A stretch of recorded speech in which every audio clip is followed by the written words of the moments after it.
ప్రభునందున్నటువంటి వారందరికీ నా హృదయపూర్వక వందనాలు చెల్లిస్తున్నాను. మంచిది, సంవత్సర దయా కిరీటాన్ని ఇస్తూ ఉన్నాడు. దేవునికి కృతజ్ఞతాస్తుతులు చెల్లిస్తూ ఉన్నాం. కానీ ప్రభువు మనకు ఒక పని అప్పచెప్పాడు. కానీ అది మనము నెరవేరుస్తున్నామా? నశించిన దానిని వెతికి రక్షించుటకు మనిషి కుమారుడు వచ్చినని అతనితో చెప్పాను కదా.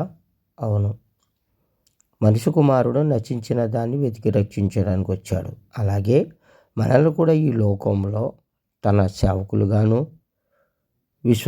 విశ్వాసులుగాను, సువార్థికులుగాను అనేక రీతిలుగా ప్రభువు మనల్ని ఏర్పాటు చేసుకుని ఆయన మన మీద ఆ యొక్క నమ్మకాన్ని పెట్టినటువంటి ఆయనకు నమ్మకంగా పని చేయగలుగుతున్నామా లేదా అనేది మనము ప్రశ్న వేసుకొని ఏ పని చేసినా దేవుని నిమిత్తం, ఆయన మహిమ నిమిత్తము చేస్తే మంచిదని నేను కోరుతున్నాను. లోకాసువార్త 19:10 అంటున్నాడు, నశించిన దానిని వెతికి రక్షించుటకు మనిషి కుమారుడు వచ్చినని అతనితో చెప్పాను.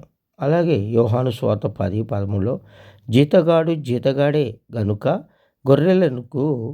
గొర్రెలను గూర్చి లక్ష్యము చేయక పారిపోవును, పిరిగివారు పారిపోతారు.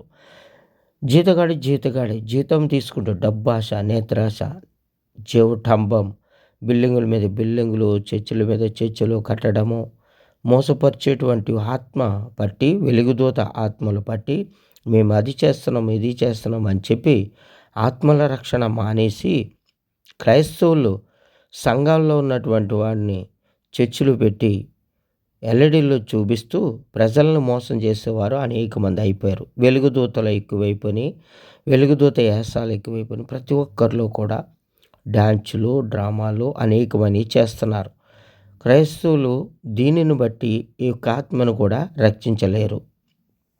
కాబట్టి దేవుడు చెప్పిన పనిని మానేసి జీతానికి పనిచేస్తున్నారు, డబ్బు కోసం పనిచేస్తున్నారు. వారు భోగెచ్చల నిమిత్తమే కార్యాలు జరిగిస్తున్నారే తప్ప దేవుని సేవ అని చెయ్యట్లేదు. ప్రభువైన యేసుక్రీస్తు వారు కొండ మీద ప్రసంగం చేశారు.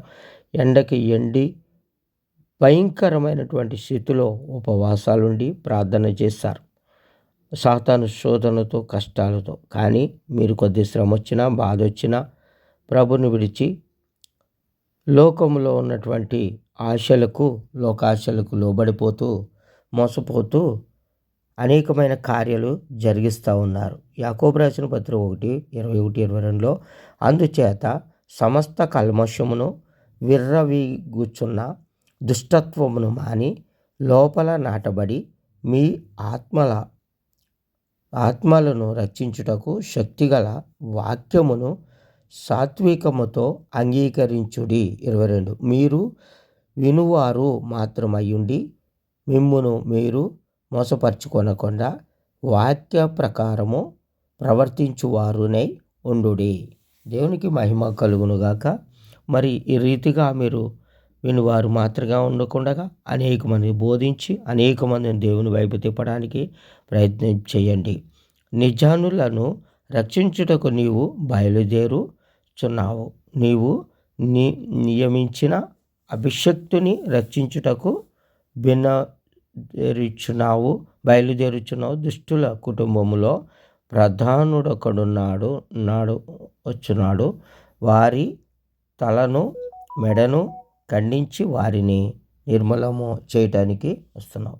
ఇది హబక్కూకు గ్రంథం 3:13 చూడండి. కీర్తనల గ్రంథం కూడా చదివిస్తున్నాడు.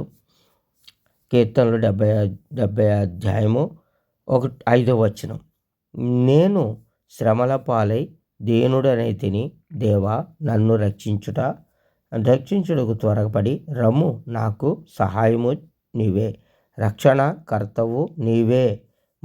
యెహోవా ఆలస్యము చెయ్యకము, మమ్మల్ని రక్షించేవాడు కాపాడువాడు నువ్వే. కాబట్టి నువ్వే రావాలి ప్రభు. మీరు కష్టాలు, బాధలు, ఇబ్బందులు, ఇరుకులు ఉన్నప్పుడు ప్రభు వచ్చాడు కదండి.